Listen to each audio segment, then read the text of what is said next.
Voilà, bonsoir.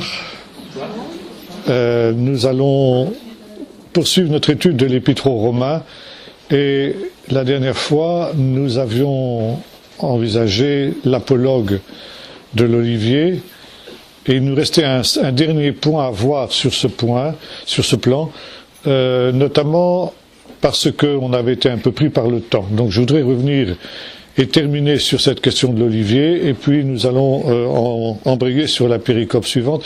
Est-ce que quelqu'un pourrait nous lire, donc, dans le chapitre 11 de l'Épître aux Romains, du verset 25 au verset 28, s'il vous plaît? En effet, je ne veux pas, frères et sœurs, que vous ignoriez ce mystère, afin que vous ne vous preniez pas pour des sages. Une partie d'Israël est tombée dans le durcissement jusqu'à ce que l'ensemble des non-juifs soit entré. Et ainsi, tout Israël sera sauvé, comme le dit l'Écriture, le libérateur viendra de Sion, et il écartera de Jacob les impiétés. Et telle sera mon alliance avec eux, lorsque j'enlèverai leurs péchés. Voilà, jusqu'ici, merci. Donc je voudrais revenir un petit peu sur l'apologue de l'Olivier et ici donc préciser un point qui me semble très important, c'est que, comme le dit l'apôtre, ce n'est pas toi qui portes la racine, mais c'est la racine qui te porte.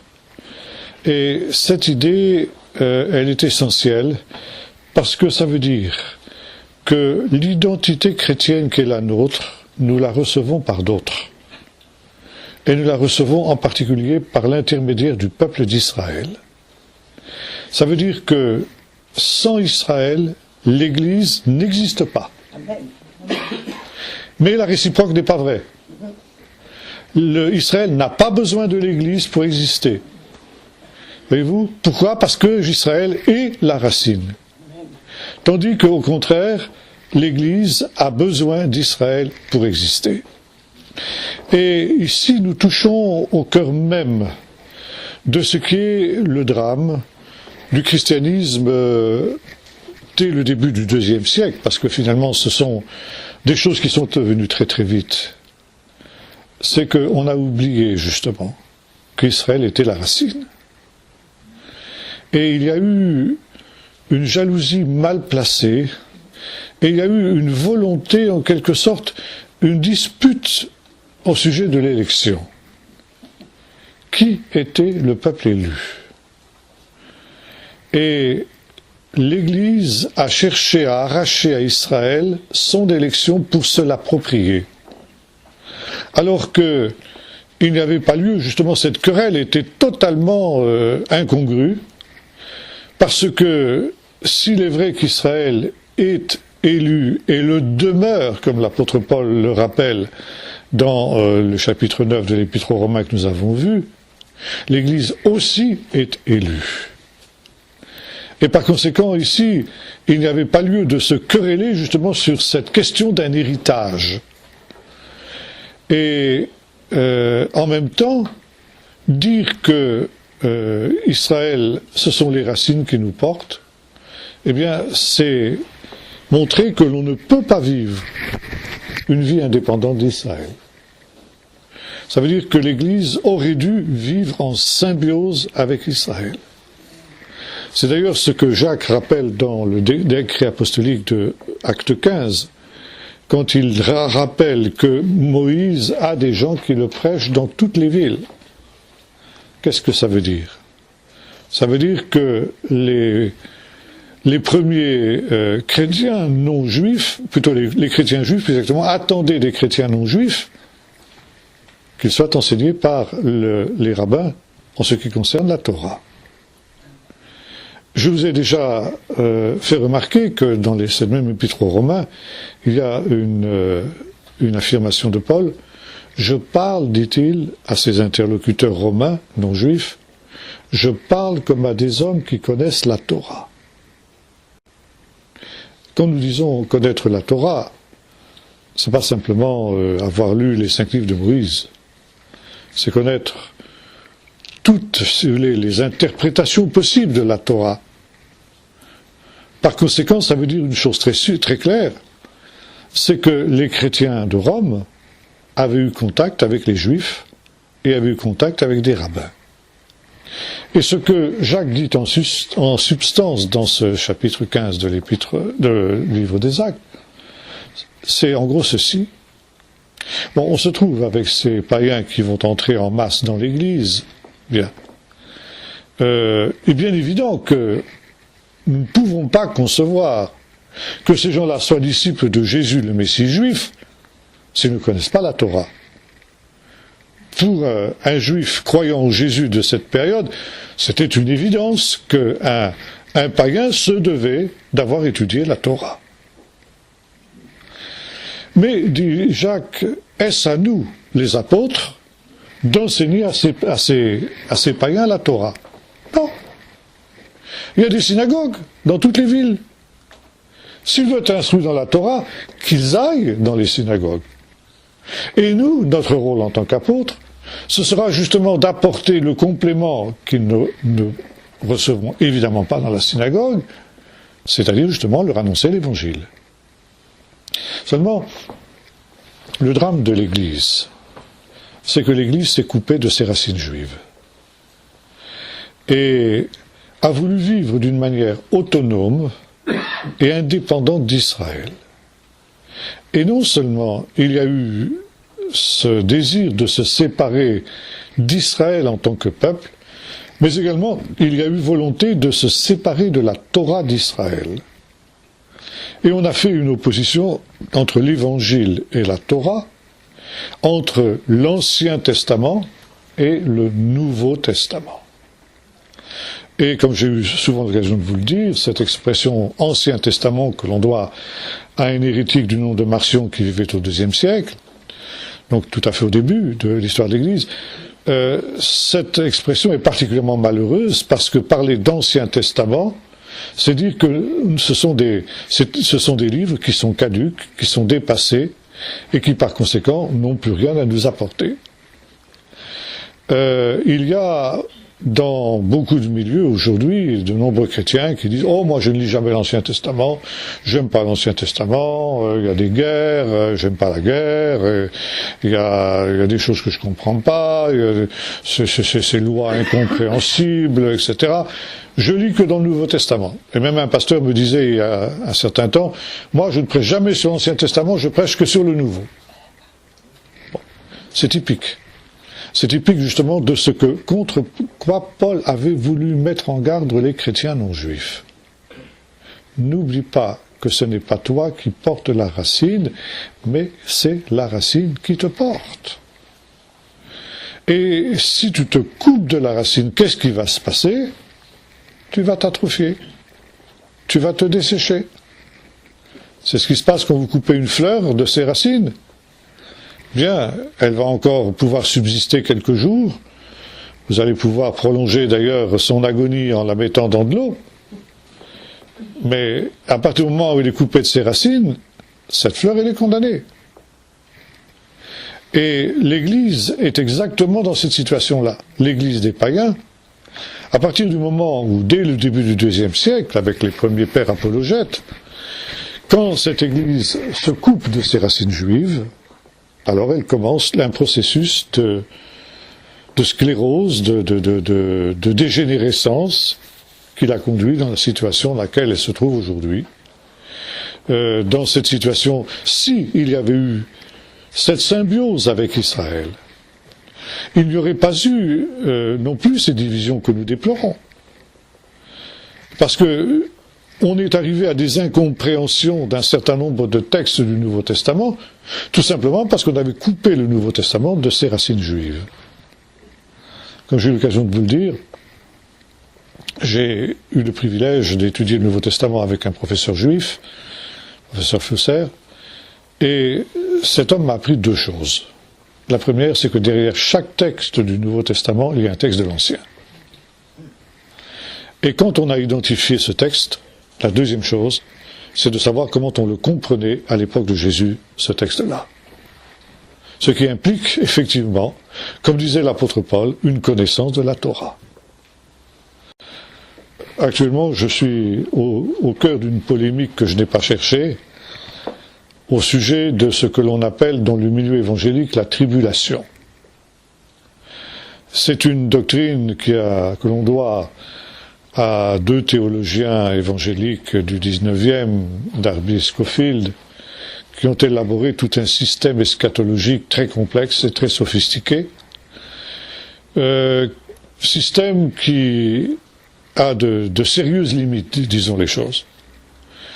Et il y a aujourd'hui, à ce sujet de cette fameuse tribulation, c'est-à-dire, d'après Darby, une période de 7 ans qui serait une période de malheur qui s'abattrait sur le monde, etc. Il y a des controverses dans les milieux évangéliques terribles. Et ces controverses, elles sont dues tout simplement à une méconnaissance de la tradition juive. On est en train de s'anathémiser, de se déchirer, et quasiment de s'excommunier dans certains milieux, et je n'exagère rien, parce que justement on est en train de polémiquer sur des théories qui n'ont aucun fondement biblique. Et ça parce que justement on ne comprend pas que l'eschatologie du Nouveau Testament est sous-tendue par l'eschatologie juive. Et dans l'eschatologie juive, il n'y a rien qui ressemble de loin ou de près au système dispensationaliste. Vous avez la même chose pour tout le reste du Nouveau Testament. Le Nouveau Testament, j'ai eu l'occasion de le dire, c'est le commentaire de l'Ancien. C'est ce qu'on appelle en hébreu le Midrash. Ça veut dire que, bon, le texte biblique, on l'a souvent dit, il est parfait, il est intouchable, comme le dit Jésus et d'autres sages l'ont dit aussi, il ne disparaîtra pas de la Torah un seul iota et un seul trait de lettre. Donc ça, c'est immuable. Mais, à situation nouvelle, situations qui ne manqueront pas évidemment de se produire dans l'histoire, interprétation nouvelle. Ce texte ancien, ce texte qui est intouchable, qu'il est impossible de modifier ne serait-ce que d'un iota, il se prête à des interprétations nouvelles en fonction des situations nouvelles qui vont surgir. Or, il y a, à l'époque de la fin du Deuxième Temple, c'est-à-dire, disons, ce qu'on appelle, nous, l'époque du Nouveau Testament, il y a deux situations nouvelles qui vont apparaître. Une qui touche de plein fouet le peuple juif, la destruction de Jérusalem et du Temple en 70. Plus de temple, plus de culte lévitique possible, plus de sacrifices possible, exil du peuple d'Israël loin de la terre d'Israël, les 2/3 des lois de la Torah ne sont plus praticables, car la Torah ne peut être vécue que sur la terre d'Israël. Bien, qu'est-ce qu'on va faire devant cette situation qu'on subit, qu'on n'a pas choisie? Il faut réinterpréter la Torah. Il faut réinterpréter la Torah en fonction de cette donnée nouvelle qu'est l'exil. Il faut adapter la Torah à l'exil. Les sacrifices ne sont plus possibles. On va remplacer les sacrifices par, il y avait donc les fameux tamides, ce qu'on appelle tamides, les 3 sacrifices quotidiens dans le temple. On va remplacer les sacrifices par des prières qui correspondent à ce que l'on offrait quand le temple existait. En attendant, bien entendu, le jour où le peuple d'Israël sera rassemblé dans son pays et où, par conséquent, le temple sera également reconstruit et il sera possible à nouveau de pratiquer toutes les lois de la Torah. Mais en attendant, on est obligé de s'adapter à cette situation de l'exil. Bien. Et ça vous donne tout un travail de relecture des textes bibliques, de réinterprétation des textes bibliques qui va s'étager sur des générations et que l'on appelle le Talmud. Le Talmud, c'est une abréviation Talmud Torah, l'étude Talmud, ça veut dire l'étude de la Torah. Ça, c'est le premier élément qui fait qu'on est obligé de réinterpréter la Torah en fonction d'une donnée nouvelle, d'une donnée historique nouvelle, l'exil et la destruction du temple. Maintenant, il y a un deuxième élément qui lui aussi est décisif. Lui, c'est un élément positif, mais qui n'est perceptible évidemment que par les chrétiens et en premier lieu par les juifs chrétiens. Le Messie est venu, il est mort et il est ressuscité. Et par conséquent, nous sommes dans une situation historique nouvelle. Non pas que le royaume de Dieu soit déjà plus exactement établi sur la terre, mais, comme le dira Jésus, le royaume des cieux a fait irruption au milieu des hommes. Il y a déjà une présence mystérieuse et cachée du royaume parce que le roi est venu une première fois. Et cette réalité implique une réinterprétation de la Torah. La Torah doit être revue à la lumière de cette situation historique nouvelle qu'est la venue du Messie. Donc nous sommes maintenant dans un temps avant-dernier, qu'on appelle en hébreu Yimei HaMashiach, les jours du Messie, qui ne sont pas à confondre avec le royaume messianique. Malchut HaMashiach et Yimei HaMashiach, c'est deux choses différentes. Yimei HaMashiach, c'est les jours qui précèdent l'établissement du royaume, mais où déjà le Messie est à l'œuvre. Et depuis 2000 ans, pour les auteurs du Nouveau Testament, nous sommes entrés dans ces Yimei HaMashiach, ces jours du Messie, comme par exemple Pierre le rappellera le jour de la Pentecôte, citant le prophète Joël, « Dans les derniers temps, dit Dieu, je répandrai mon esprit sur toute chair. » Ça veut dire que, à partir de cette période, les derniers temps sont commencés. Même dire ça dure depuis 2000 ans, ça fait beaucoup pour des temps de la fin, des temps derniers, mais nous sommes dans un temps qui n'est plus simplement le temps qui a précédé. Il y a maintenant des réalités nouvelles. Et la venue du Messie, sa mort et sa résurrection, introduisent notamment deux réalités nouvelles. La première, c'est que le pardon des péchés, qui était dans la période précédente, appelons-la, si vous le voulez, bien que je n'aime pas cette expression, la période de l'Ancien Testament. Le pardon des péchés dans cette période-là était une promesse et non pas une réalité. C'est tellement vrai que justement le sacerdoce lévitique rappelait cet état du pardon qui était une promesse. C'est ce que par exemple nous explique l'Épître aux Hébreux, quand il nous est dit que le fait que l'on devait constamment renouveler les sacrifices était une preuve que ces sacrifices-là n'avaient aucun pouvoir d'effacer le péché, donc qu'il n'y avait pas de pardon des péchés. Dieu a accepté néanmoins de laisser ces péchés-là impunis, bien qu'il n'était pas encore à même de les pardonner, mais il les a laissés impunis. Et le salut à venir était tout simplement un salut qui était une promesse et qui était une espérance. Et ça, évidemment, c'est quelque chose de très important.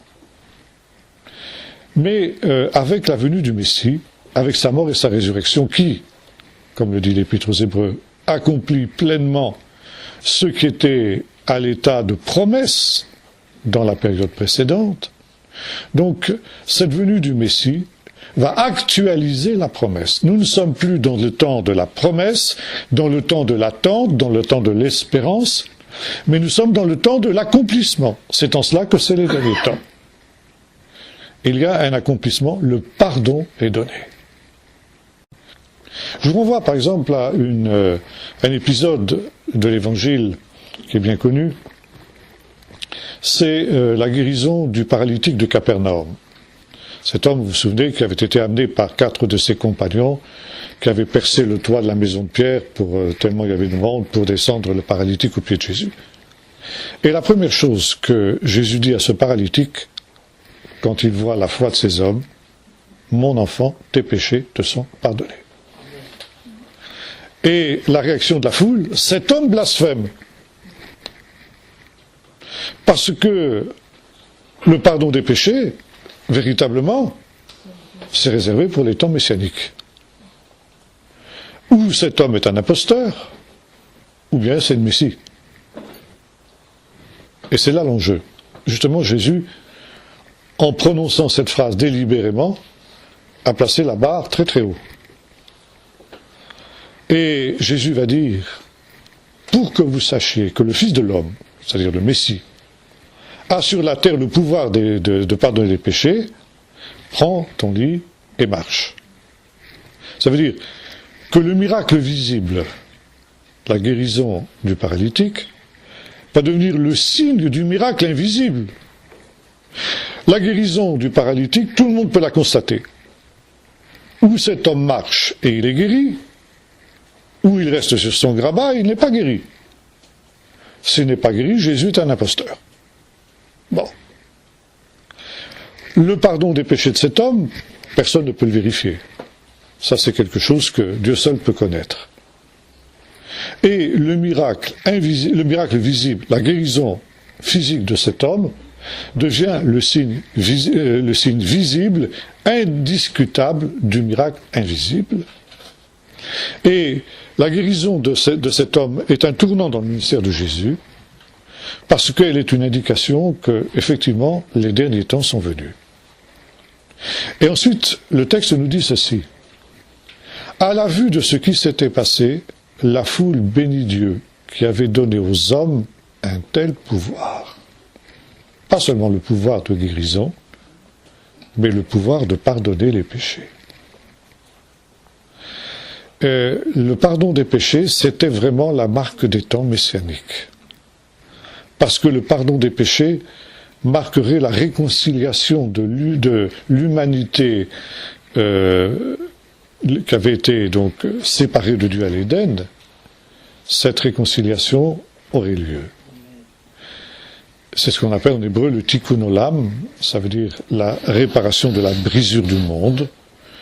Le monde a été brisé par le péché, et le rôle du Messie, c'est de réparer cette brisure du monde, au prix de sa blessure au talon, comme le dit le protévangile dans le chapitre 3 de la Genèse, il t'écrasera la tête, toi le serpent, donc le fils de la femme t'écrasera la tête, et toi tu lui blesseras le talon. Donc ici, nous avons la marque du temps messianique. C'est le début de la réconciliation, c'est le début du tikkun olam, à partir du moment où Dieu pardonne les péchés. Et là, on en a une preuve certaine par la résurrection de ce paralytique. Et en même temps, ce paralytique, plutôt cette guérison de ce paralytique, elle manifeste la puissance que Dieu donne aux hommes. La foule bénit Dieu, qui avait donné aux hommes une telle puissance. Là aussi, il faut connaître un peu la tradition juive. Il faut savoir que dans le judaïsme, on bénit Dieu pour toutes les circonstances de la vie. Le juif, comme son nom l'indique, c'est quelqu'un qui loue Dieu. Yehudi, ça vient, juif, donc juif se dit Yehudi en hébreu, ça vient du verbe léodot, qui signifie louer Dieu. Pourquoi ? Parce que l'ancêtre du juif, c'est Yehuda, Judas. Et lorsqu'il est né, sa mère a dit « Apa Modeya », cette fois-ci, je louerai l'Éternel. On l'appela Yehuda, ça veut dire la louange à Dieu. Le juif est celui qui loue Dieu. On aura l'occasion de revenir sur cette idée à la fin de l'Épître aux Romains, où Paul aussi fait un jeu de mots sur cette étymologie du mot juif. Il y a, pour toutes les circonstances de la vie, une bénédiction. Il y a une bénédiction quand on se lève, et une bénédiction quand on se couche. Il y a une bénédiction quand on voit briller un beau soleil, et une bénédiction quand la pluie tombe. Il y a une bénédiction pour une bonne nouvelle, et une bénédiction pour une mauvaise nouvelle. Et même, ça va, c'est un peu trivial, mais enfin, pour vous dire jusqu'où ça va, il y a même une bénédiction spéciale quand on va aux toilettes. Alors, le juif, c'est celui qui loue Dieu. Et il y a des bénédictions qui sont prévues pour toutes les circonstances de la vie. Et il y avait une vieille bénédiction qui n'existe plus guère aujourd'hui dans la tradition juive, mais dont on a pu mettre en évidence l'existence à l'époque de Jésus. C'était une bénédiction quand on avait été témoin d'un miracle. Et cette bénédiction, elle reprend, en fait, le texte du Nouveau Testament résume cette bénédiction qui est beaucoup plus longue. Béni soit l'Éternel notre Dieu, roi et maître de l'univers, toi qui as donné aux hommes une telle puissance. Par conséquent là, la foule a prononcé la bénédiction prévue quand on est témoin d'un miracle que l'on reconnaît comme étant un miracle qui vient de Dieu. Ce qui veut dire que la foule a reconnu que l'on était effectivement dans la période des temps messianiques. Pardon des péchés. Qui dit pardon des péchés, dit également grâce de Dieu. Alors, comme on a eu l'occasion de le voir quand on étudie la première partie de l'Épître aux Romains, je n'y reviens pas, la notion de grâce est essentielle non seulement dans l'Épître aux Romains, mais également dans tout le Nouveau Testament. Mais, contrairement à ce que l'on croit dans certains milieux, cette notion de grâce n'était pas nouvelle. On la trouve aussi dans, entre guillemets, l'Ancien Testament. Mais, là aussi, cette attente de la grâce était une attente, c'était une promesse. Ça n'était pas une réalité. Pourquoi ? Parce que la grâce et le pardon sont deux réalités qui sont liées. À partir du moment où il y a pardon, il y a également grâce. Ça veut dire que la venue de Jésus inaugure un temps entièrement nouveau. Un temps où Dieu va traiter avec l'homme sur la base de la grâce et du pardon.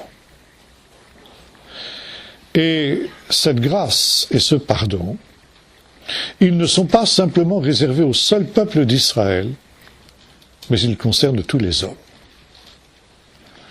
Et lorsque Jésus résume les Écritures, le jour de sa résurrection, le soir de Pâques, quand il apparaît au milieu de ses disciples dans la chambre haute, il leur dit ceci, vous lisez ça dans Luc 24, c'est là ce que je vous disais lorsque j'étais encore avec vous, qu'il fallait que s'accomplisse à mon sujet tout ce qui avait été écrit dans la Torah de Moïse, chez les prophètes et dans les psaumes, c'est-à-dire les trois parties de la Bible hébraïque, à savoir que le Messie devait souffrir.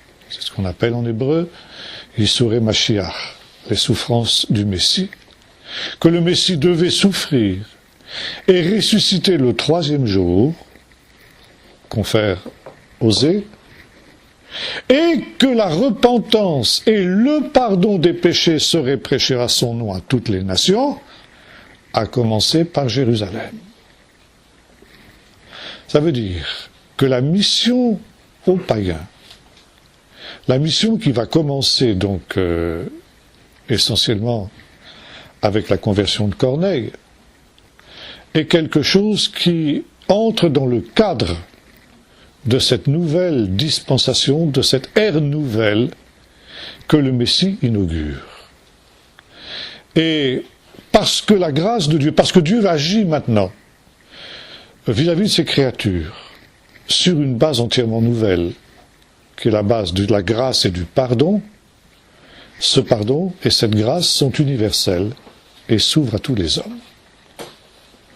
Par conséquent, il faut que cette bonne nouvelle du pardon de Dieu et de la grâce de Dieu soit annoncée à toutes les nations jusqu'aux extrémités de la terre, ce qui est la mission des disciples, dans Acte 1er, vous serez mes témoins à Jérusalem, en Judée, en Samarie et jusqu'aux extrémités de la terre. Et cette grâce de Dieu, elle donc entre dans le plan de Dieu depuis toujours, parce que Dieu, comme le dit Jésus résumant la Torah, l'enseignement de la parole de Dieu, a toujours prévu qu'au temps messianique, seulement au temps messianique, pas avant, eh bien la bonne nouvelle, ou plutôt la grâce de Dieu, le pardon de Dieu, commencerait certes par Jérusalem, comme Jésus le dit, mais s'étendrait ensuite de là à toutes les nations. Ça veut dire que dans ce temps de grâce, Dieu agit en restreignant sa colère, en restreignant son jugement. Et par conséquent, c'est un temps où se manifeste le chesed. Chesed, c'est la grâce, mais c'est aussi l'amour et la bonté. Et c'est la raison pour laquelle nous trouvons parfois qu'il y a une différence entre l'Ancien et le Nouveau Testament. Disons, le Nouveau Testament, l'Ancien Testament, c'est la loi. Non, c'est pas la loi. C'est toujours la même réalité, mais c'est une réalité qui était à l'état de promesse. Ce qui donne cette impression d'une dichotomie, d'une opposition entre l'Ancien et le Nouveau Testament, c'est parce que justement dans le Nouveau Testament, nous sommes dans la phase de l'accomplissement de ce qui avait été annoncé précédemment. Dieu restreint sa colère, Dieu restreint ses jugements, et par conséquent Dieu va user de patience. Le temps de la grâce est aussi un temps de la patience de Dieu. Vous trouvez cette notion déjà dans le Sermon sur la montagne, quand Jésus nous parle de cette bonté de Dieu, la chesed. Le chesed, c'est un masculin en hébreu, et le chesed, ça se manifeste par cette bonté de Dieu, qui, comme le dit Jésus, fait lever son soleil sur les méchants et sur les bons, et qu'il fait pleuvoir sur les justes et sur les injustes. Et là, nous sommes dans une situation tout à fait étrange, paradoxale, parce que cette révélation de la bonté inconditionnelle de Dieu pour tous les hommes rend nulle toute dignité humaine. Il n'y a plus de différence, et ça c'est le comble, il n'y a plus de différence entre les pharisiens, entre les publicains et les prostituées. Il n'y a plus de différence entre les justes et les méchants. Et ça, c'est scandaleux. C'est scandaleux notamment pour les pharisiens. Et pour manifester justement cette grâce inconditionnelle de Dieu vis-à-vis de ceux qui sont les plus bas tombés, Jésus n'hésite pas à aller manger avec les publicains et les gens de mauvaise vie, au grand scandale de ceux qui, au contraire, comme les pharisiens, cherchent à séparer, à faire une grande différence entre les justes et les méchants. Eux sont les justes, tandis que les autres sont les méchants. Vous retrouvez aussi cette idée dans la fameuse parabole du pharisien et du publicain. Le pharisien qui se vante de sa justice, il n'est pas comme les autres hommes, menteur, voleur, adultère et tout ce qu'il voudrait. Il donne sa dîme, il jeûne, etc. Bon, il fait tout ce qu'il faut. Et le publicain qui, au contraire, se frappe la poitrine en se reconnaissant comme un pécheur. Et là, nous sommes ici dans ce paradoxe. Lequel d'entre eux s'en retourna justifié? Tout simplement, le publicain. Celui, au contraire, qu'un pharisien aurait condamné. Nous sommes ici dans le paradoxe total du renversement de toutes, si vous voulez, les points de repère de ce qu'était le peuple d'Israël. Et ça, c'est justement ce qui est scandaleux, ce qui est choquant dans le message de Jésus, cette proclamation inconditionnelle de la grâce de Dieu. Et cette absence de distinction, cette grâce qui rend nulle toute dignité humaine, va aussi abolir une autre barrière, la barrière entre juifs et non-juifs. Et cette barrière-là, elle était forte. Vous trouvez ça, par exemple, dans un certain nombre de textes de l'Évangile, où il est question de, par exemple, la guérison du fils, ou dans un autre texte, du serviteur du centurion de Capernaum. Et Jésus va avoir cette parole aussi absolument choquante peut-être pour son entourage, je vous le dis, même en Israël, je n'ai pas trouvé une aussi grande foi. C'est pourquoi je vous le dis. Au dernier jour, il en viendra de l'Orient et de l'Occident. Ils se mettront à table avec Abraham, les prophètes et les justes dans le royaume de Dieu, tandis que des fils du royaume seront jetés dehors. Parce que les derniers seront les premiers et les premiers seront les derniers. Donc ici on est dans ce renversement total de toutes les valeurs. Il n'y a plus non plus de différence entre juifs et non-juifs.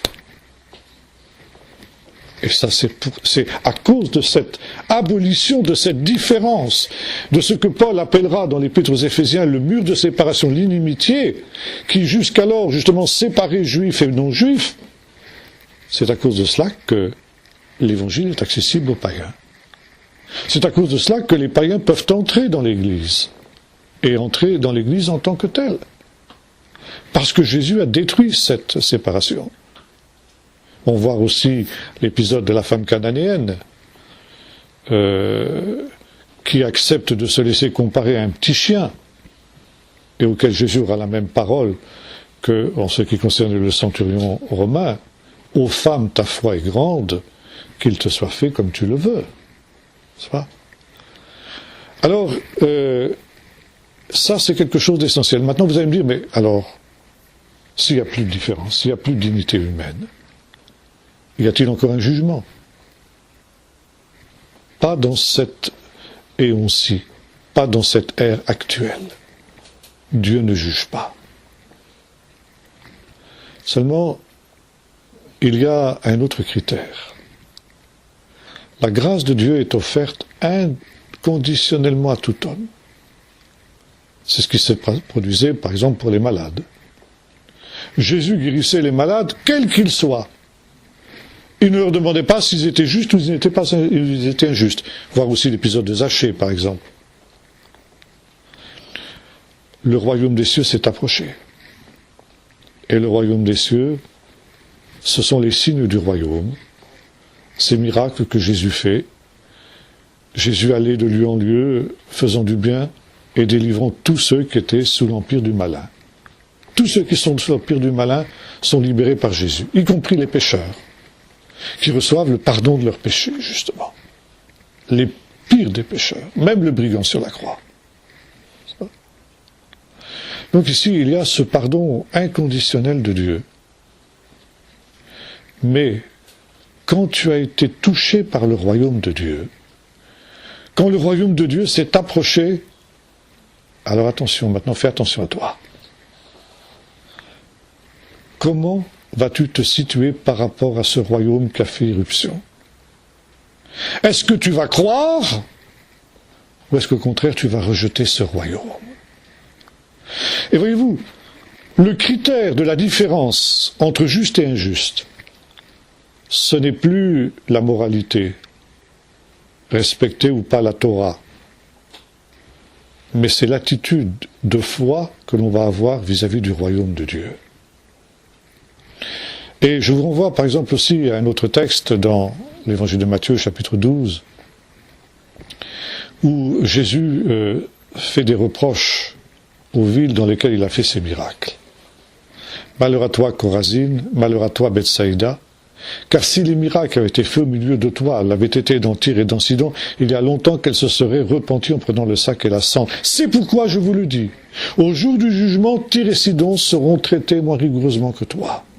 Et toi, Capernaum, la ville où il a fait tous ces miracles essentiellement, seras-tu élevé jusqu'au ciel? Non, tu seras abaissé jusqu'au séjour des morts, car si les miracles qui avaient été faits au milieu de toi l'avaient été faits, dans Ninive, elle subsisterait dans Sodome, elle subsisterait encore aujourd'hui. C'est pourquoi au jour du jugement, Sodome sera traité moins rigoureusement que toi.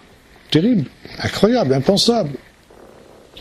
Voyez-vous, le critère nouveau, c'est l'attitude que l'on a vis-à-vis de Jésus, de l'Évangile et du royaume qui ainsi a fait irruption au milieu des hommes. Le Seigneur commence par donner sa grâce. Il commence par guérir les malades. Il commence par proclamer la possibilité du pardon. Ça veut dire que contrairement à ce qu'on croit, ce n'est pas la foi qui vient d'abord. C'est la manifestation du royaume de Dieu qui vient d'abord. Et maintenant, en face de ce que tu as vu, de ce que tu as entendu, maintenant tu te détermines. Tu choisis, et ça va être ta responsabilité. Dans ce siècle-ci, il n'y aura pas de jugement. Mais un jour, il y aura un jugement. Ce temps de grâce, ce temps du pardon, ce temps de la bonté de Dieu, ce temps de la patience de Dieu, n'est pas un temps illimité. Il aura une fin. Et cette fin, ce sera un jugement. Et le jugement ne sera pas basé sur les œuvres, et c'est tout le thème de l'Épître aux Romains. Vous voyez ici, il y a une parfaite convergence entre Paul et Jésus, contrairement à ce qu'on a voulu démontrer. Il y a cette convergence. Donc, ce qui est important, c'est la foi que l'on aura eue dans ce que Jésus a apporté de nouveau, dans ce que Jésus a manifesté de la réalité du royaume de Dieu qui sera pleinement manifesté au dernier jour. Et maintenant, il y a un côté négatif à ce temps de grâce, puisque la grâce de Dieu est inconditionnelle, puisque Dieu retient son bras pour ne pas juger, pour ne pas châtier, parce que s'il le faisait, qu'est-ce qui se passerait? Eh bien, automatiquement, il empêcherait le salut du pécheur. Donc Dieu ne châtie pas. Seulement, il faut bien être conscient d'une chose, c'est que tous ne vont pas recevoir le royaume de Dieu. Tous ne vont pas croire. Et même, il y aura des méchants qui vont être endurcis, qui vont s'endurcir, qui vont se dresser contre le royaume de Dieu. Et comme le dira Jésus quand il parle de Jean-Baptiste, depuis Jean-Baptiste, le royaume de Dieu a fait irruption au milieu des hommes, et il est l'objet de grandes violences. Parce que Satan mobilise ses forces et ses sbires pour empêcher l'expansion de ce royaume au détriment du sien. Donc il y a un combat. Ce temps est aussi un temps de combat. Ce temps de grâce est aussi un temps de combat contre les forces de l'adversaire qui se déchaînent, et puis évidemment les forces du Seigneur. C'est pourquoi il faut choisir son camp aussi.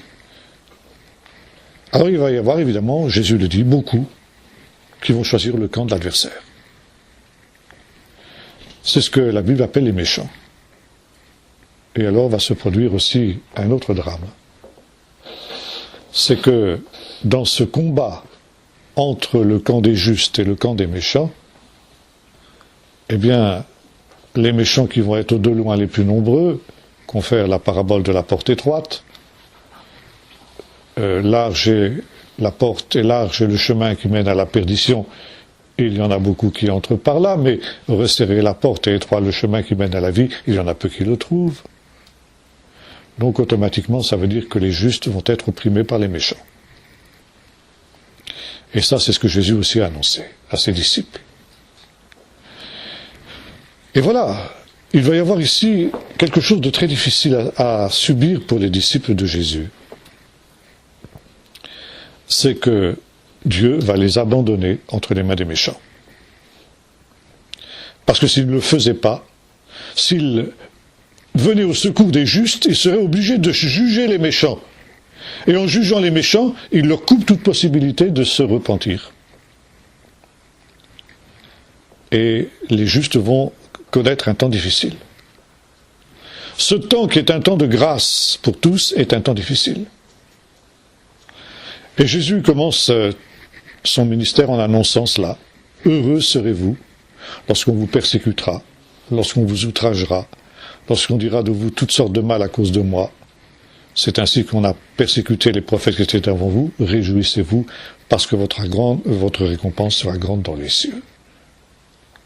Mais il est bien évident que cet abandon, ce qui pourra apparaître comme un abandon de Dieu, c'est quelque chose qui sera difficile à supporter pour les justes.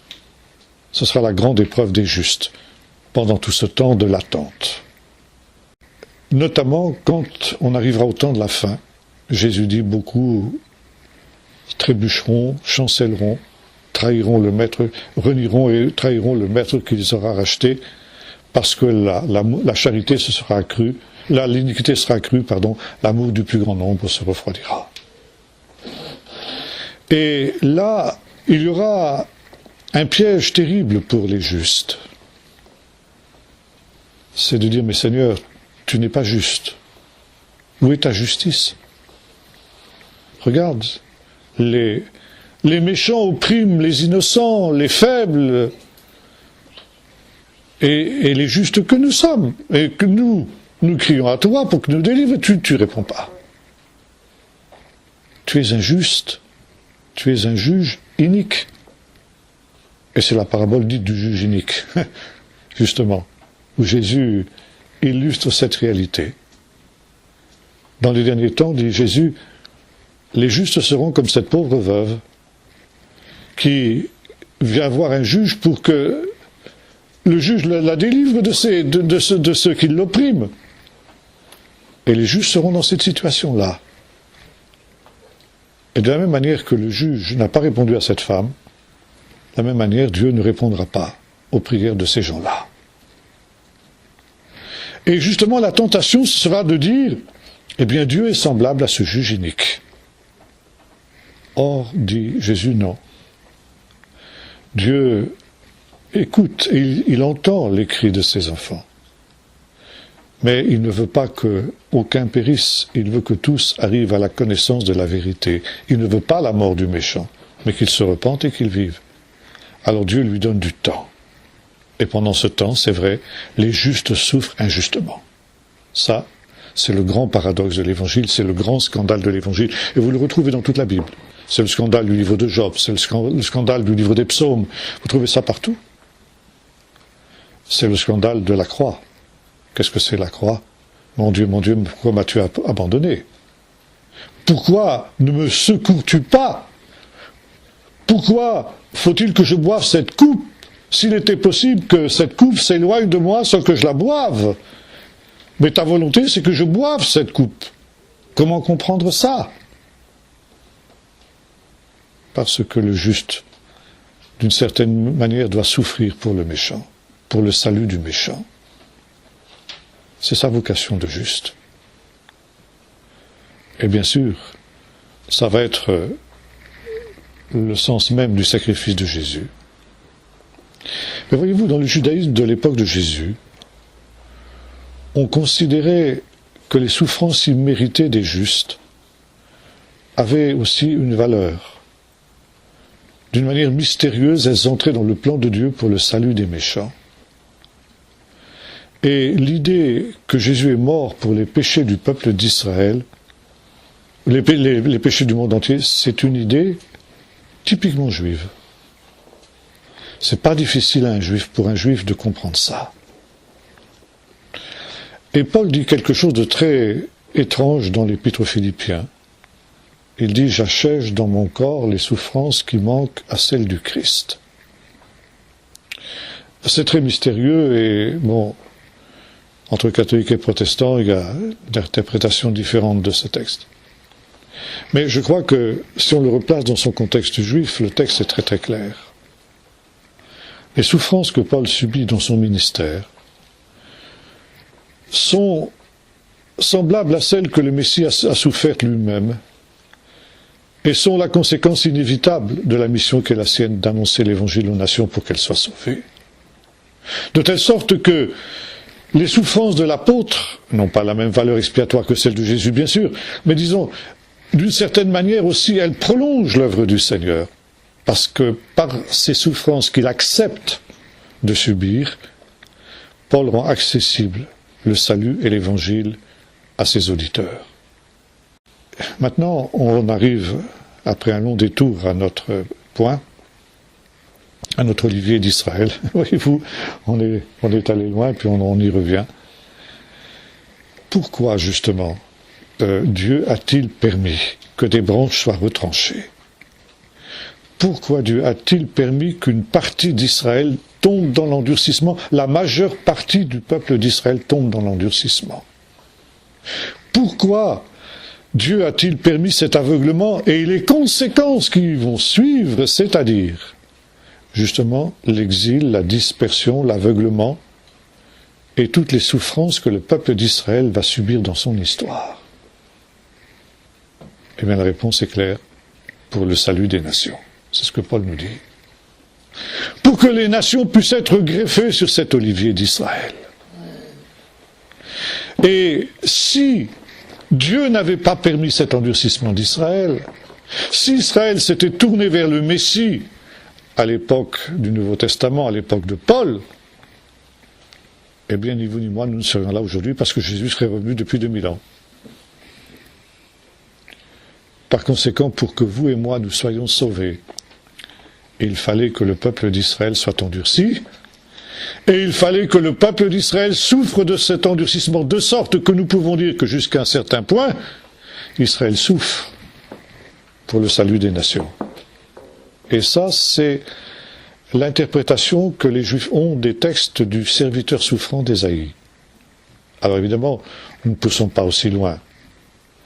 Mais tout n'est pas entièrement faux dans cette idée, si on l'envisage dans la perspective que nous disons. Dieu permet que son peuple soit endurci pour que les païens puissent être sauvés. Ce qui veut dire que, d'une certaine manière, Israël souffre pour le salut des nations. Évidemment, à son corps défendant, pourra-t-on dire, et d'une manière négative. Et c'est ce que Paul souligne. Et ce qui est extraordinaire, dit Paul, c'est que justement, dans cet endurcissement, dans ce péché, dans cette faute qui est celle du peuple d'Israël, quant à son endurcissement par rapport à Jésus, cette faute entraîne une telle somme de bénédictions pour les nations. Leur faux pas, dit Paul, a été la richesse des nations.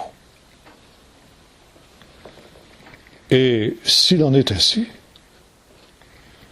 et Paul emploie ici un raisonnement typiquement rabbinique qu'on appelle Klal Vachomer, ça veut dire du plus simple au plus complexe. Si cet élément négatif, qu'a été le faux pas d'Israël, a rejailli en des bénédictions si extraordinaires pour les nations, d'abord ça veut dire qu'Israël reste le peuple élu, car seul le peuple élu peut faire que même son péché soit une bénédiction pour les autres. Et deuxièmement, quand le peuple d'Israël au temps de la fin retrouvera son héritage,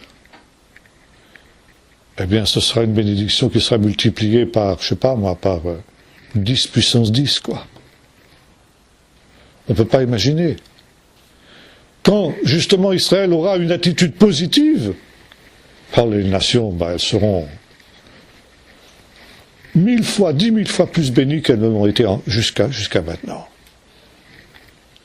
Et voyez-vous, on peut parler véritablement d'une Félix culpa, d'une bienheureuse faute. Encore une fois, ce n'est pas Dieu qui a voulu la faute d'Israël, mais Dieu a utilisé cette faute d'Israël qu'il avait préconnue de toute éternité pour que cette faute soit au bénéfice des nations, dans ce temps particulier justement qui est un temps de grâce. Maintenant, il y a un autre point, et ça je vais être obligé d'aller très vite parce qu'il ne me reste plus que quelques minutes, si on peut. 7 minutes. C'est que jusqu'à quand cette situation? Justement, il y a un jusqu'à.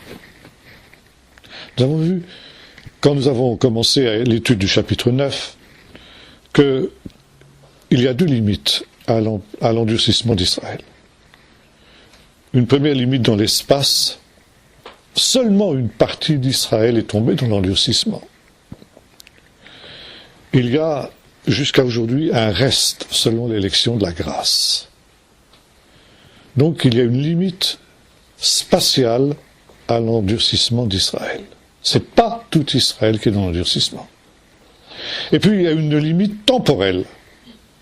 Israël est tombé dans l'endurcissement, une partie d'Israël est tombée dans l'endurcissement, jusqu'à ce que la pléroma, la plénitude, la totalité, on traduit de différentes manières, des païens soit entrée dans le salut. Alors Israël sera sauvé. Et quand Israël sera sauvé, ça veut dire quand Israël se tournera vers son Messie, alors le temps de grâce donné aux nations prendra fin. Ce temps de la patience de Dieu, ce temps de la bonté de Dieu prendra fin. Et Dieu, à ce moment-là, rendra à chacun selon ses œuvres. Il fera justice à la pauvre veuve, qui n'a pas cessé de crier à lui nuit et jour. Et là, on verra que Dieu n'était pas un juge inique, comme on aurait pu le penser, mais que justement Dieu est un Dieu juste. Dieu rendra à chacun selon ce qu'il doit. Ce sera le jugement dernier, le jugement des nations. Et le temps de la grâce, la porte de la grâce sera fermée pour les nations.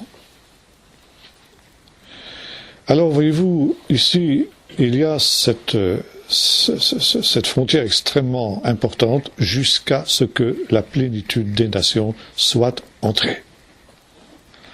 Et à ce moment-là, tout Israël sera sauvé. Le salut d'Israël marquera le début du jugement des nations. Alors ici, nous sommes dans une situation tout à fait étonnante, comme dit l'apôtre Paul, où Dieu va greffer à nouveau le peuple d'Israël sur son propre olivier. Et cet olivier, eh bien, il va à nouveau porter du fruit, cette fois-ci pour toutes les nations, sauf pour les branches des nations qui auront été à leur tour retranchées de l'olivier. Parce que ce n'est pas seulement pendant ce temps-ci que le Seigneur a retranché certaines branches de l'olivier naturel, ça veut dire les branches juives, mais au temps de la fin, dans le temps du jugement, quand justement toutes les branches seront rebranchées, regreffées sur l'olivier, les branches naturelles seront regreffées sur le propre olivier, au contraire, les branches contre nature, qui ne seront pas véritablement maintenues dans la foi, seront aussi à leur tour retranchées. Ce sera justement le temps du jugement. Alors vous voyez ici les racines et les fruits et les branches. Ce n'est pas toi qui portes la racine, c'est la racine qui te porte. Et on a souvent voulu justement que ce soit l'Église qui porte les racines, qui porte les branches d'Israël, et l'Église est considérée comme la racine. Et c'est ainsi que dans l'eschatologie traditionnelle de la plupart de nos églises, on considère qu'au temps de la fin, comme on dit, les Juifs vont se convertir à Jésus et vont rentrer dans l'Église. Ce faisant, ils cesseront d'être Juifs, bien sûr. Or, la Bible n'annonce pas ça du tout. Il n'y aura pas de conversion au sens où on l'entend. Les Juifs resteront des Juifs. Et ils ne se convertiront pas à Jésus, ils constateront seulement qu'il y a une coïncidence entre le Messie qui vient et la personne de Jésus. Ce sera ça l'illumination d'Israël. Et ce ne sera pas cette entrée des Juifs dans l'Église pour justement se fondre dans un grand tout, parce que ça signifierait que c'est l'Église qui est la racine. C'est l'inverse. Jusque dans l'éternité, Israël restera la racine. Et les païens resteront les branches qui sont branchées sur cette racine. Voilà, question. Oui. La Shoah, alors, fait partie de ce temps. Dieu semble les avoir abandonnés. Bien sûr. Bien sûr. Dieu ne juge pas, c'est un temps où Dieu, en quelque sorte, ne juge pas. Et c'est la parabole, on est à fond dans la parabole du juge unique. Parce que finalement, la veuve, c'est bien sûr, on la considère comme l'Église, mais il ne faut quand même pas oublier que ça a été donné d'abord, cette parabole a été donnée à des Juifs, des apôtres, n'est-ce pas, et la foule qui écoutait. Et c'est le gros problème du peuple d'Israël aujourd'hui. S'il y a un Dieu juste, pourquoi la Shoah? Vous voyez, c'est... Et là, on est à fond justement dans ce scandale, dans ce paradoxe, qui n'est compréhensible que dans la mesure où l'on comprend justement le temps de grâce qui a été donné à la nation. Mais dans la mesure où justement Israël n'a pas cette vision de la miséricorde de Dieu pour les nations, alors il se heurte sur cette pierre d'achoppement qu'est la Shoah. Maintenant, évidemment, c'est quelque chose aussi que l'on trouve dans ce texte ici au sujet de cette comment dirais-je, cet aveuglement d'Israël par rapport aux païens. Et un jour, justement, c'est la dernière partie du chapitre 11, eh bien, la jalousie d'Israël sera éveillée parce que justement il comprendra que c'était sa mission, sa vocation aussi d'être la lumière jusqu'aux extrémités de la terre pour les nations. Et son existence, son exil prendra son sens. Beaucoup de Juifs aujourd'hui disent nous ne voulons plus être le peuple élu. Si être le peuple élu, c'est souffrir, alors on ne veut pas être le peuple élu. On veut être un peuple comme les autres. Hein? Voilà, c'est pourquoi? Parce qu'effectivement, être le peuple élu, ça coûte cher. C'est un calvaire, c'est la croix, c'est la croix. Israël connaît la croix. Même s'il rejette la croix, on est dans le paradoxe, quoi. Oui. Vous dites que la Torah se réinterprète en fonction de l'actualité. Mais en fait, c'est uniquement en fonction de l'actualité du peuple juif. C'est pas en fonction de l'actualité de notre temps, par exemple. Tout ça pour dire que, par exemple, quand on écoute bien sûr parmi vos prédications ou vos enseignements sur la période où il y aura la disparition de la foi avant apostasie. Ouais, apostasie. Voilà. Donc, à l'heure actuelle, on voit bien tous les éléments qui viennent en contradiction de l'autorité de la parole pour la rejeter. Donc, l'apostasie qui se met en place de plus en plus. Mais en même temps, ce n'est pas ça qui donne lieu à réinterpréter la Torah, par exemple. C'est pas l'actualité. Non, parce que, au contraire, la Torah annonce l'apostasie pour les temps de la fin. Vous avez ça dans le psaume 2, vous avez ça dans Daniel, vous avez ça chez de très très nombreux prophètes. Donc non, là, il n'y a pas une réinterprétation. Là, au contraire, on est à fond dans le... Non, la réinterprétation, si vous voulez, c'est... Je vais prendre un exemple récent, puisque vous parlez d'actualité. Quand on a commencé à faire des transplantations d'organes, des greffes d'organes, on a posé la question au rabbin, est-ce que la Torah permet ou non de faire des transplantations d'organes? Question. Qu'est-ce que vous répondez? Vous allez répondre, évidemment, mais à cette époque-là, ça n'existait pas. Donc la Bible n'a rien à dire sur ce sujet. Si, la Bible a quelque chose à dire à ce sujet. Et on a posé la question au rabbin, parce que c'était une question qui se posait pour les juifs pratiquants, évidemment. Et finalement, les rabbins ont dit oui, la Torah est pour les transplantations d'organes. Comment on arrive à cette conclusion? Parce que la Torah est une Torah de vie. Que le but du commandement, c'est de donner la vie, de sauver une vie. Le but d'une transplantation d'organes, c'est de sauver une vie. Et par conséquent, si les transplantations d'organes avaient existé à l'époque de Moïse, Moïse aurait été d'accord. Voilà, ça c'est justement un exemple de, vous voyez, ce qu'on appelle la halacha, l'actualisation de la parole de Dieu. Et au sujet du sang, parce que tu parles de transportation d'organes, et au sujet du sang. Oh, ça, l'histoire de... Alors, les témoins de Jéhovah sont à côté de la plaque, parce que c'est à ça que vous faites allusion, j'imagine, sont à côté de la plaque totalement, puisque priver justement quelqu'un d'une transfusion de sang, c'est le condamner à mort. Donc, on est exactement dans la vision contraire à celle qu'on vient d'exprimer ici. Oui. Je veux savoir comment ça se passe en fait par rapport au salut des Juifs, du coup, par rapport pendant le temps de la grâce. Est-ce qu'on doit parler à un Juif de Jésus en tant que Messie maintenant ou est-ce qu'on... D'accord. Ça, ce sera un peu le sujet de notre prochaine rencontre, quand on va parler justement d'Israël ennemi et ami. Cette situation paradoxale. Bon, mais j'anticipe un peu, parce que c'est vrai, là, votre question est parfaitement pertinente.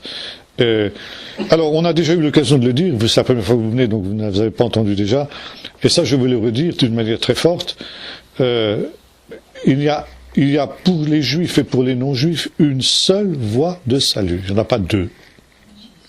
Jésus, la foi en Jésus. Pour être sauvé, il n'y a pas de différence, dit Paul, entre le juif et le grec.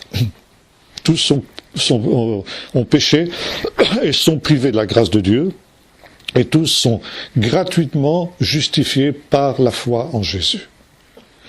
Donc, un juif un juif qui ne croit pas en Jésus est sous la condamnation. Ce qui ne veut pas dire que pour autant ils n'appartiennent pas au peuple élu. Et c'est là justement le caractère paradoxal. Le peuple d'Israël, le juif, est élu et pourtant il est perdu. Ennemi, ami. C'est justement ça. Justement, ils sont perdus, parce que Jésus n'était pas encore venu. Non, parce qu'ils avaient la foi dans la promesse à venir. Vous voyez ? Plutôt par rapport à leurs œuvres avant. Non, par rapport aussi à l'attente et à la foi. Il y a dans la tradition juive, vous avez un petit midrash qui dit ceci: quand un juif meurt et qu'il se présente devant Dieu, Dieu lui demande, la première question qu'il lui demande est celle-ci: est-ce que tu as attendu la venue du Messie? Et c'est ça le critère. Est-ce que tu as attendu la venue du Messie? Et voyez-vous, c'est ça. Par exemple, on voit ce vieux Siméon, dont il nous est dit, il attendait la consolation d'Israël. Il était juste car il attendait la consolation d'Israël. Voyez-vous, c'est ça le critère. Finalement, c'est le critère qui est le même. Maintenant, vous avez un texte très, très, très curieux, très important dans l'évangile de Matthieu, chapitre 27. Au moment de la mort de Jésus, quand Jésus est sur la croix, il pousse le dernier soupir, le voile du temple se déchire, ça va ? Il y a un grand tremblement de terre, et les tombeaux s'ouvrent. Et de nombreux justes ressuscitent et apparaissent aux habitants de Jérusalem pendant un certain temps. Qui sont ces justes-là qui ressuscitent? Ça veut dire qu'il y a déjà eu une résurrection. Alors, ces gens-là, c'est ce qu'on appelle, dans notre jargon, les saints de l'Ancien Testament. Justement, Moïse, les prophètes, Abraham et tous ces gens-là, qui nous ont précédés. Et ceux à qui Jésus il avait prêché en prison? Alors ça, c'est beaucoup plus mystérieux. Ça, je peux pas vous dire. Là, je sais pas. C'est très étrange, un texte très étrange. Il y a des traditions juives là-dessus, mais j'ai un peu de mal à les suivre, très, très honnêtement. Là. Ouais. Silence assourdissant. Autre question? Je voulais te demander, Jean, le psaume 5 que j'ai lu ce matin parle de la punition des pécheurs. Mm-hmm. Ça, c'est sous l'Ancien Testament, donc, puisque tu as dit que Dieu ne punissait pas l'injuste. Oui. Bon, quand je dis, il faut nuancer. Il punit pas. Il y a parfois quand même. C'est-à-dire qu'il n'y a pas vraiment, si vous voulez, un jugement d'une manière rarement explicite. Disons que chacun, comme dit Jésus, ou Paul aussi l'a dit, chacun récolte ce qu'il moissonne. Par exemple, un ivrogne qui continue à s'enivrer sans prendre garde aux mises en garde qui lui sont faites, il s'autodétruit, il va finir par se détruire. C'est pas Dieu qui est comme le gendarme au tournant du virage pour le coincer, mais c'est tout simplement, il y a des lois naturelles, il y a des lois spirituelles qui fait que finalement, si on prend un certain chemin, eh bien, on va subir les conséquences. Déjà dès cette vie-ci, dès ce monde-ci. Maintenant, parfois, Dieu aussi peut intervenir d'une manière directe, y compris d'ailleurs pour délivrer ses enfants. C'est pas absolument hermétique, si vous voulez.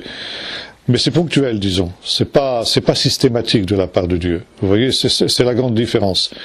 Et c'est un temps où, justement, on est bien obligé de constater, comme le fait Assab d'ailleurs, que souvent les méchants réussissent et les justes, c'est le contraire. Hein? C'est la marque de ce monde-ci, c'est comme ça. Ça fait partie de ce que Dieu permet, parce que justement, Dieu veut donner du temps aux pécheurs pour qu'ils se repentent et qu'ils soient sauvés. Et par conséquent, s'il juge avant le temps, il coupe aux pécheurs toute possibilité de se repentir et d'être sauvés. Donc Dieu attend le maximum, quoi. Oui, mais est-ce que Dieu ne peut pas punir le méchant qui persécute le juste, justement pour l'inciter à changer la... Oui, ça peut arriver aussi. Ça peut arriver aussi, oui. Mais c'est pas, encore une fois, un jugement eschatologique et systématique. C'est-à-dire, on n'est pas dans cette logique simpliste qu'on enseignait aux enfants, en tout cas quand j'étais, moi, sur les bancs de l'école. Les méchants sont toujours punis. Ben non, c'est pas vrai. Les méchants sont pas toujours punis. Ils ne sont pas punis maintenant, Et ils le sont après. C'est pour ça que je dis, quand la porte de la grâce est fermée, là c'est le jugement qui commence. Ah oui, là c'est sûr. Là c'est une parenthèse en quelque sorte dans le temps, dans ce temps que Dieu donne.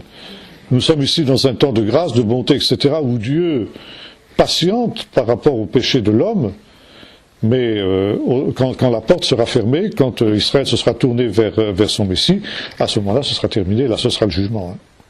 Chacun sera jugé, il n'y a pas de problème. Ouais.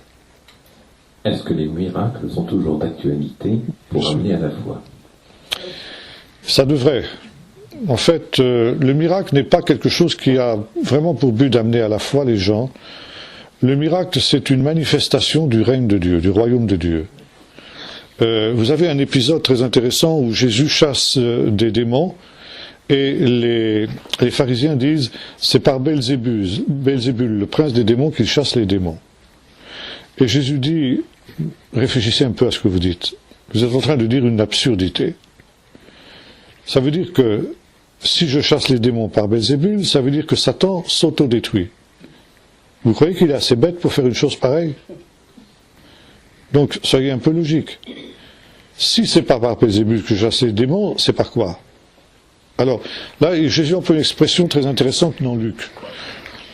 Dans Matthieu, il y a une leçon un peu différente, mais dans Luc, il dit ceci. Mais si c'est par le doigt de Dieu que je chasse les démons, alors c'est le signe que le royaume de Dieu s'est approché de vous. Bon, cette expression, le doigt de Dieu, vous la retrouvez dans le livre de l'Exode au chapitre 10, lorsque les magiciens d'Égypte essayent d'imiter les miracles que fait Moïse. Ils réussissent jusqu'au moment où il y a l'histoire des poux. Et au moment des poux, ils ne peuvent plus imiter les miracles de Moïse. Et ils disent au Pharaon, c'est le doigt de Dieu.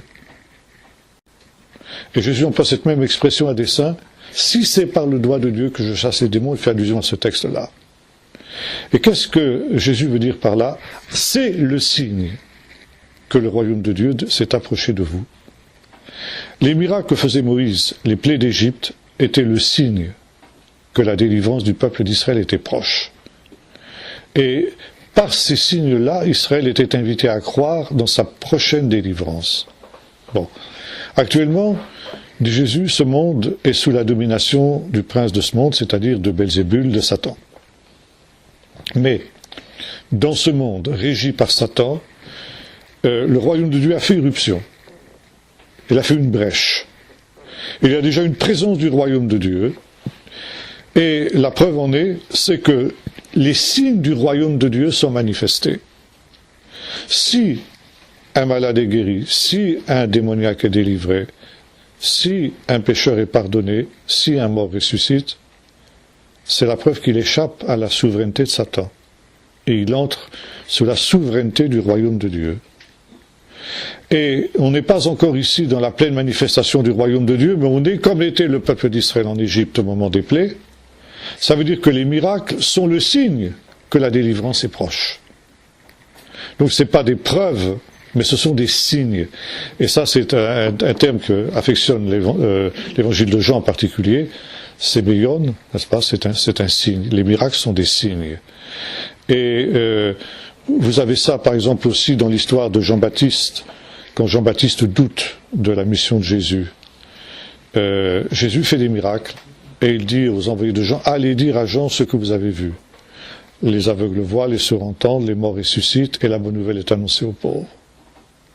Ça veut dire que ces signes-là devraient convaincre, en quelque sorte, Jean-Baptiste que Jésus est bien l'envoyé de Dieu, le Messie.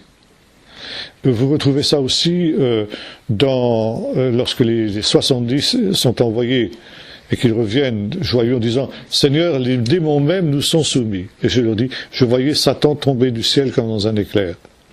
Ça veut dire que chaque fois que des miracles ont lieu, donc que des êtres humains échappent à la domination de Satan, le trône de Satan vacille, Satan tombe. Déjà son royaume se chancelle, se vacille. Il est encore là, c'est sûr, et il est encore puissant, mais son trône est lézardé déjà, et un de ces jours, eh bien, il va s'effondrer brusquement, puis ce sera fini. C'est ça que ça veut dire. Voyez. Par conséquent, Chorazin, Bethsaïda et Capernaum, qui ont été témoins des miracles de Jésus, auraient dû croire, mais n'ont pas fait. Bon, aujourd'hui, on est à peu près dans la même situation, où les miracles aujourd'hui ne convainquent plus grand monde. Parce qu'on a les miracles de la science, parce qu'on a toutes sortes de choses. Mais justement, on est dans la même situation que cette génération perverse et adultère dont parlait Jésus. Hein, qui voit les miracles et qui pourtant ne se tourne pas vers le Seigneur. Oui. Je veux savoir par rapport à ce que vous avez dit tout à l'heure, par rapport au jugement, en fait, qu'on n'est pas que Dieu ne juge pas dans le temps de la grâce. Qu'est-ce qu'on peut penser de ce qui se passe, par exemple, dans le monde, en ce moment, par exemple, par rapport au cataclysme et tout ça Oui, alors ça, bon, attendez. Oui et non. Disons, il faut nuancer. Première chose, il faut dire ceci. Les cataclysmes font partie de la marche de ce monde. Ce monde marqué par le péché. Par conséquent, dans ce monde-là, qui est placé sous la malédiction de Dieu depuis la chute, de pareils cataclysmes arrivent. C'est pas quelque chose de rare. Et vous avez par exemple un texte dans l'évangile de Luc où Jésus déclare par exemple « Ces personnes sur lesquelles est tombée la tour de Siloé étaient-elles plus pécheresses que les autres ?» Et ceux dont Pilate a mêlé le sang à celui de leur sacrifice étaient-ils plus pécheurs que les autres? Non. Ils ont eu la malchance de se trouver là au mauvais moment. Mais c'est en même temps un signe aussi. Un signe que ce monde est placé sous un jugement de Dieu. Jugement que Dieu retient justement. Parce que Dieu, en quelque sorte, empêche, comme il avait fait au déluge. Qu'est-ce que c'est le déluge? C'est un cataclysme. Dieu a promis qu'il ne jugerait plus le monde de cette manière-là, donc il empêche des choses comme ça, il les limite. Mais en même temps, c'est des avertissements. Si vous ne vous repentez pas, vous périrez tous pareillement au moment du grand jugement qui viendra, où Dieu justement arrêtera, disons, retirera sa main qui retient tous ces différents, ces puissances néfastes, ces puissances de mort, ces puissances, et là tous les cataclysmes s'abattront sur la terre en forme de jugement justement. Par conséquent, on peut dire que des choses comme ça sont déjà malgré tout jusqu'à un certain point des jugements. Par exemple, les Twin Towers. Twin Towers en 2001, pardon. En septembre 2001. Contrairement à ce qu'ont dit un certain nombre de prédicateurs américains, c'était un avertissement du Seigneur. Mais c'est plus, si vous voulez, c'est des jugements qui ont plus valeur d'avertissement que de valeur de rétribution ultime. Vous voyez? Parce que, en fin de compte, on peut dire de ces gens-là exactement ce que Jésus disait de la tour de Siloé. Ceux qui ont été dans ces tours-là, ils n'étaient pas plus pécheurs que les autres. Ils ont eu la malchance de se trouver à cet endroit-là. Mais c'est un avertissement pour les autres, pour qu'ils aient à se repentir, et un avertissement qu'il y a un jugement de Dieu sur l'Amérique qui vient, qui n'est pas là, mais qui vient. Et justement, effectivement, on peut considérer que les désordres de ce monde sont aussi des préjugements de Dieu, je dirais les choses comme ça, vous voyez, des préjugements de Dieu qui annoncent le grand jugement qui vient. Pourquoi? Parce que, comme le dit Jésus, le ciel et la terre sont basés sur les fondements de la Torah. Aussi longtemps que le ciel et la terre subsisteront, serment sur la montagne, ne disparaîtra pas un seul iota, un seul trait de l'être que tout ne soit accompli. Vous avez ça dans la tradition juive aussi. par exemple, un scribe qui s'appelait Rabbi Ishmael, qui disait à son fils qui allait lui succéder, « Mon fils, sois très scrupuleux dans le travail que tu vas faire, n'ajoute aucune lettre et n'en nomme aucune, car elles contiennent le monde entier. » Et il y a cette idée chez les sages que les commandements de la Torah sont la base de la stabilité du ciel et de la terre. La terre est ferme aussi longtemps que les bases essentielles finalement de la Torah sont respectées. Je sais pas moi, le respect de la vie, le refus du meurtre, le respect de la propriété, la morale sexuelle, toutes ces choses-là, en quelque sorte, font que le monde subsiste. Dieu conserve le monde et ne le détruit pas comme il aurait pu le faire au déluge pour y accomplir son œuvre de salut. Mais ça ne veut pas dire pour autant que c'est pas quand même quelque chose d'anodin, c'est pas quelque chose de... Et à partir du moment où les fondements sont ébranlés et on commence à toucher à ces lois essentielles, alors ça a des conséquences aussi dans le domaine de la nature. Et actuellement, tous les problèmes d'écologie, donc on commence à prendre conscience, si on étudie, on va jusqu'au fond des choses. Les problèmes d'écologie viennent quoi? Du péché de l'homme, de sa convoitise illimitée, d'exploiter, de piller la nature, de détruire la nature. C'est ça. Donc on rejoint exactement l'intuition des sages, à savoir que toucher au commandement de la Torah, c'est toucher au ciel et à la terre. Alors là, c'est pareil, on est dans une logique plutôt, comme je disais tout à l'heure, ce qu'un homme sème, il le moissonne. Mais il y a aussi l'avertissement du Seigneur, il y a les deux choses qui se rejoignent. Le préjugement en tant que signe d'avertissement. Que vous trouvez dans l'Apocalypse d'ailleurs. Les jugements de Dieu sont là pour essayer d'amener les hommes à la repentance, ce qu'ils ne font pas. Bien, une dernière question? Oui. Vous pensez à cette histoire avec le jeune prophète qui avait reçu... L'histoire du lion, là, oui.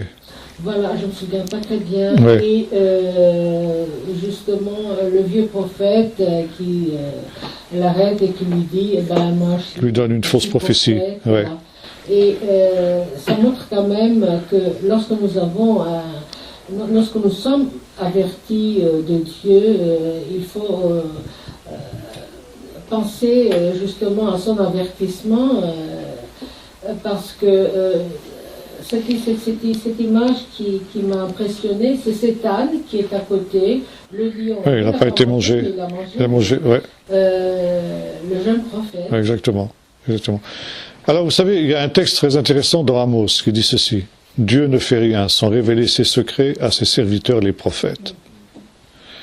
Et je pense que là, ça c'est très fort parce que c'est vrai, c'est une règle générale du comportement de Dieu vis-à-vis des hommes. Dieu n'envoie aucun cataclysme, aucun jugement sans avoir averti les hommes auparavant. C'est ce qu'il avait fait avec Sodome, c'est ce qu'il avait fait avec le déluge, c'est ce qu'il a fait avec la ruine de Jérusalem, c'est ce qu'il a fait chaque fois que Dieu n'aime pas envoyer des jugements. Et Dieu, justement, et c'est le caractère de la prophétie. La prophétie n'est pas un déterminisme, comme j'ai eu souvent l'occasion de le dire. Le prophète, c'est pas une super Madame Soleil. Le prophète, il annonce des choses pour qu'elles n'arrivent pas.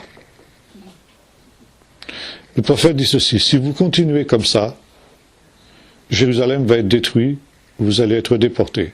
Mais si vous vous repentez, ça n'arrivera pas. Et le but du message du prophète, c'est justement que ça n'arrive pas. Et ça n'arrive que si le peuple ne prend pas en compte les commandements, les avertissements de Dieu. Et ça, c'est une règle générale. La Bible, c'est ça. La Bible, c'est un message prophétique aussi aux hommes de ce temps. Et ils l'ont rejeté. Donc maintenant, il n'y a plus d'espoir. Si on rejette les avertissements de Dieu, le jugement de Dieu tombe à coup sûr.